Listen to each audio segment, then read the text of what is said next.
ሰሞነ ሕማማት በሰሞነ ሕማማት የሚፈጸሙ ሥርዓቶች። ሰላም ጤና ይስጥልን። እንደምን አላችሁ ክቡራን ኦርቶዶክሳውያን? ዛሬ የምንነጋገረው በሰሞነ ሕማማት የሚፈጸሙ ሥርዓቶችን ነው። በዚህ ጊዜ ከ8 ያላነሱ ሥርዓቶች በቤተ ክርስቲያን ይፈጸማሉ። ከእነዚህም ውስጥ የመጀመሪያው ስግደት ነው። ስግደት በሰሞነ ሕማማት 41 ጊዜ ኪርያላይሶን፣ 12 ጊዜ አቡነ ዘበሰማያት እየተዜመ እጅግ አብዝቶ ይሰገዳል። ይህም ምዕመናን በቤተ ክርስቲያን ይሰበሰባሉ፣ በጾም በጸሎት ይሰበሰባሉ። በቤተ ክርስቲያን በሚደረገው ሥርዓት ያን ተከትለው ይሰግዳሉ። ኪርያላይሶን።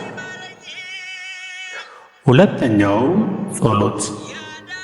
ጸሎት በሰሞነ ሕማማት ከ24 ሰዓት ጊዜ ውስጥ 10ሩ የጸሎትና የንባብ ሰዓታት ይገኛሉ። እነዚህም ከጠዋቱ 1 ሰዓት፣ 3 ሰዓት፣ 6 ሰዓት፣ 9 ሰዓት፣ 11 ሰዓት እንዲሁም ደግሞ በተቃራኒው ከምሽቱ 1 ሰዓት፣ 3 ሰዓት፣ 6 ሰዓት፣ 9 ሰዓት፣ 11 ሰዓት ናቸው። በእነዚህ ሰዓታት የጌታን ሥቃይ ለመዘከር መዝሙረ ዳዊትና ግብረ ሕማማትን ድርሳነ መኃልይን አበዝተው ይጸልያሉ። ጸሎትና ስግደት በአንድ ዕለት ጊዜ የሚሄዱም የሚሆኑበት አጋጣሚ አለ። ሦስተኛ ጾም። ጾም በሰሞነ ሕማማት አዘውትረን ከምንመገባቸው ምግቦች በዚህ ጊዜ አይበሉም። ያውም በዚህ ሳምንት እስከ ምሽቱ 1 ሰዓት እንድንጾም፣ ለዚሁም እንደ ቆሎ፣ ዳቦ፣ ውሃና ጨው ብቻ እንደታዘዘ ግብረ ሕማማት ላይ ተጽፎ እናገኘዋለን። እንግዲህ ያደለው ይህን እያደረገ የጌታን ሕማማት እያሰበ ይጾማል ማለት ነው። አራተኛው አለመሳሳም ነው። ይህም አለመሳሳም አይሁድ ጌታችንን ለመስቀል የመከሩበት፣ የተሸኳሸኩበት፣ እየተማከሩ የሄዱበትና ጌታችንን በመሳም አሳልፈው ስለሰጠው መሳሳም አይፈቀድም። መስቀል አንሳለምም። ይህም መስቀልም በዘመነ ኦሪት የወንጀለኛ መቅጫ፣ የእርግማን ምልክት ስለነበር ጌታችን በክቡር ደሙ ቀድሶ የድል አርማ እስኪያደርግልን ድረስ አንሳለምም። ገላትያን 3:13፣ ማቴዎስ 10-38፣ ማቴዎስ 26:29 ስለነዚህ ጉዳይ ተጽፎ ይገኛል። በዚህ ምክንያት በሰሞነ ሕማማት ጊዜ መስቀል አንሳለምም ማለት ነው። ሌላው አክፍሎት ነው። አክፍሎት ብዙ ጊዜ ሴቶች ያድርጉታል። ያደላቸው ወንዶችም መቼም የኛ ቤተ ክርስቲያን አቅርቦታቸው ሴቶች ይበዛሉና ነው።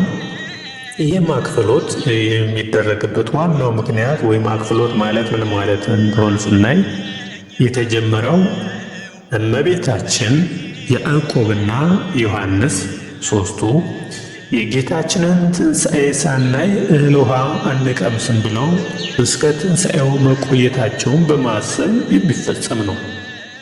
በዚህ ምክንያት አክፍሎት ይባላል። በዚህ ጊዜ ሌላው ጉልባን ነው። ጉልባን በተለምዶ ንፍሮ፣ ግንሽሮ ይባላል። ጉልባን ከባቄላ ከስንዴ የሚዘጋጅ በጸሎተ ሐሙስ ዕለት የሚበላ ንፍሮ ሲሆን ትውፊቱም የስቅለቱ ሐዘን መግለጫ ነው።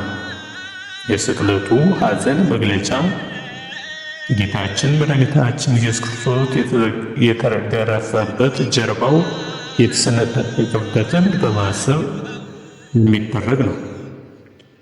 ሌላው ጥብጣብ ነው። በቤተ ክርስቲያን ካህኑ በ9 ሰዓት ሲደርስ ምዕመናንን ይጠበጥባል። ይህም ጥብጣብ ምዕመናን በሰሞነ ሕማማት የፈጸሟቸውን ኃጢአቶች ለካህን እየተናዘዙ የወይራ ቅጠል ቸብ ቸብ እየተደረጉ ስግደት የሚቀበሉበት ነው። ይህም የጌታ ምሳሌ ነው። ሌላው ቄጤማ ነው። ቄጤማ ጌታችን ብርሃነ ትንሣኤውን እንደገለጠልን የምናስብበት ሲሆን የእሾህ አክሊል በመድፋቱ ምሳሌም በራሳችን ላይ እናስረዋለን። እንግዲህ በሰሞነ ሕማማት የሚፈጸሙ እነዚህ ከ8 ያላነሱ ጉዳዮች አሉ።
ጊዜ